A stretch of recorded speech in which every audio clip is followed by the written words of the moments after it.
Friends, আজকে আমরা একেবারে চিকেনের একটা মজাদার এবং ইউনিক রেসিপি আপনাদেরকে করে দেখাবো। এটা সচরাচর মানুষ বাড়িতে করেও না এবং রেস্টুরেন্টেও পাওয়া যায় বলে মনে হয় না। হয়তো দু একটা রেস্টুরেন্টে পেয়ে যেতে পারেন, তবে এই মজাদার রেসিপিটা আপনাদেরকে আজকে দেখতেই হবে, না দেখলে কিন্তু টোটাল মিস। প্রথমে যেটা দেখাবো এটা হচ্ছে কাঁচা দুধ, এটা রয়েছে টক দই, এখানে রয়েছে পোস্ত এবং কাজু বাদাম ভেজানো। এটা একটা ইউনিক গরম মশলা রেসিপি, যেই ইউনিক রেসিপিটা আমরা আগেও দেখিয়েছিলাম কি করে করতে হবে। আমরা এই ভিডিওতেও এই পার্টিকুলার মশলাটা কিভাবে বানাতে হবে সেই রেসিপির লিঙ্কটা আপনাদেরকে শেয়ার করব। এটা সাদা তেল, এটা নুন, এটা ঘি, এটা শুকনো লঙ্কা গুঁড়ো, একদম এখানে যেটা আপনি দেখতে পাচ্ছেন এটা হচ্ছে কুচনো পেঁয়াজ রয়েছে, যেটা বিভিন্ন স্টেপে এখানে ইউজ হবে। কিভাবে হবে সবটাই আমরা দেখাবো। এটা কাঁচা লঙ্কা আপনাদের পরিমাণ মতন দিতেও পারেন, আবার নাও দিতে পারেন। আর সব থেকে গুরুত্বপূর্ণ ইনগ্রিডিয়েন্টস যেটা হচ্ছে চিকেন। তো আমরা প্রথমে এবার শুরু করতে যাব আমাদের আজকের ইউনিক রেসিপি। চলুন শুরু করা যাক। কড়াইয়ে তেল গরম হচ্ছে, এবারে পেঁয়াজ ভাজার পালা। পেঁয়াজ অলরেডি আমরা দিয়ে দিলাম তেলের মধ্যে।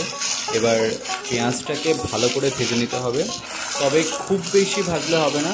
মানে আপনারা ওই হালকা যখন গোল্ডেন ব্রাউন কালারটা হয়ে যাবে, হালকা ডিপ না, হালকা যখন হয়ে যাবে তখনই তুলে নেবেন। হ্যাঁ, এক্স্যাক্টলি এই কালারটা যখন হবে তখন আপনারা পেঁয়াজ ভাজাটা তুলে নেবেন, কারণ এই পেঁয়াজটা এরপর লাগবে আমাদের পেস্ট হিসাবে, অর্থাৎ আমরা এটাকে মিক্সারের মধ্যে ঘুরিয়ে নেব। পেঁয়াজটাকে ভেজে ঠান্ডা করে নেবেন, তারপরেই মিক্সারের মধ্যে নিতে পারেন, বা অল্প গরম থাকলেও অসুবিধা নেই, খুব বেশি গরম অবস্থায় রাখবেন না। এবার বাকি ইনগ্রেডিয়েন্টসগুলো অ্যাড করব। প্রথমেই টক দই দিয়ে দিলাম। টক দইটা ফ্রিজেই ছিল তাই ঠান্ডা রয়েছে, তো পেঁয়াজগুলো হালকা গরম ছিল, তো এই কারণে পেঁয়াজগুলো ঠান্ডা হয়ে যাবে অটোমেটিক্যালি এই টক দইটার জন্য।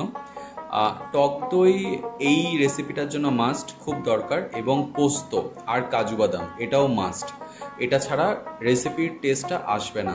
তাই ভেজানো পোস্ত এবং ভেজানো কাজু বাদাম আমরা অ্যাড করে দিলাম। এরপর যেটা হচ্ছে, আপনারা জল চাইলে ইউজ করতে পারেন ঘোরানোর জন্য, তবে যদি বেস্ট টেস্টটা পেতে চান তাহলে অবশ্যই রেকমেন্ড করব দুধ ইউজ করতে জলের পরিবর্তে। তো পেস্ট হয়ে গেছে আমাদের রেডি। এরপর পরবর্তী কাজ, প্রথমে চিকেনগুলোকে আমরা ওই যে তেলটার মধ্যে আমরা পেঁয়াজগুলো ভেজেছিলাম সেই তেলটার মধ্যে রেখে দিলাম। এই তেলটা অলরেডি ঠান্ডা হয়ে গেছে, কারণ এই তেলের মধ্যেই আমরা সব মিক্স করে নেবো আস্তে আস্তে। প্রথমে চিকেনগুলো দিয়ে দিচ্ছি। এখানে আমরা ওই 1 কিলোর মতো, 1 কিলোর থেকে একটু বেশি চিকেন ইউজ করেছি। আপনারা বেশিও ইউজ করতে পারেন, কমও ইউজ করতে পারেন, সেই অনুপাতে মশলাটা ইউজ করবেন। তবে হ্যাঁ, এই রেসিপিটাতে একটু মশলা বেশি লাগে, সেই কারণে মশলা যদি বেশি না হয় তাহলে টেস্টটা সেভাবে আসবে না, কারণ এটা একটা রিচ রেসিপি। প্রথমে শুকনো লঙ্কা গুঁড়ো দিয়ে দিলাম।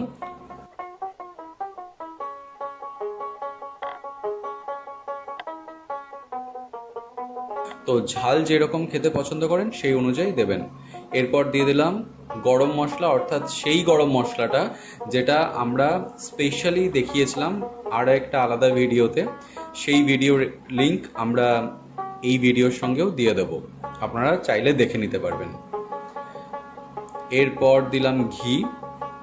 এই ঘিটা আমরা আমাদের এখানে বাজার থেকে একটা মিষ্টির দোকান থেকে আমরা আনি, তো এই ঘিটা যথেষ্ট ভালো এবং গন্ধটাও দারুণ। তো এরকমই কোনো ঘি ইউজ করবেন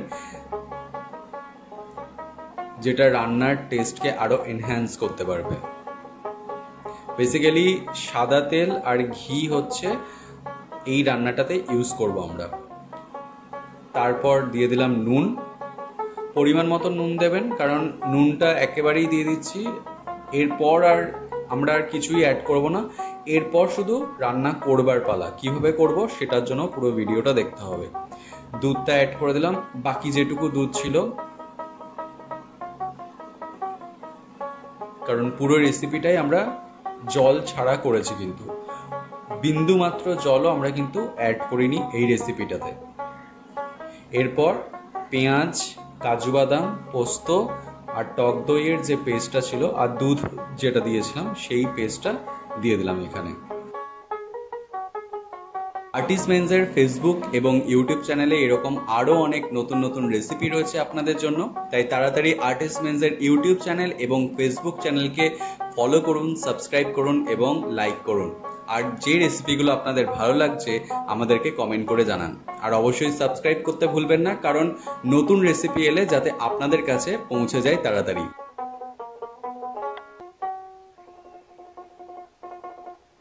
2 ঘন্টার পর একেবারে ডাইরেক্ট গ্যাসে চাপিয়ে দিয়েছি। আস্তে আস্তে ফুটতেও শুরু করেছে, তবে আঁচ একদমই বেশি দেওয়া যাবে না, একদম ধিমা অথবা মাঝারি আঁচ দিয়ে রান্না করতে হবে এই রেসিপিটা। তবে সব থেকে ভালো হয় একদম আস্তে করে আঁচটা দিয়ে রান্না করলে, কারণ বেশি আঁচ দিলেই এই রেসিপিটা পুড়ে যাবে, আর পুড়ে গেলে একদমই ভালো লাগবে না। এই রেসিপিটা বেশি নাড়াচাড়া করবার দরকার নেই, 10 মিনিট 15 মিনিট অন্তর অন্তর নাড়াচাড়া করলেই হবে। 45 মিনিটস হয়ে গেছে, তারপর দেখতেই পাচ্ছেন তেল ঘি একেবারে বেরিয়ে এসে দারুণ একটা কালার হয়ে গেছে। 1 ঘন্টা হয়ে গেছে, আমাদের রান্নাও কমপ্লিট। আজকের আপনাদের জন্য স্পেশাল রেসিপি।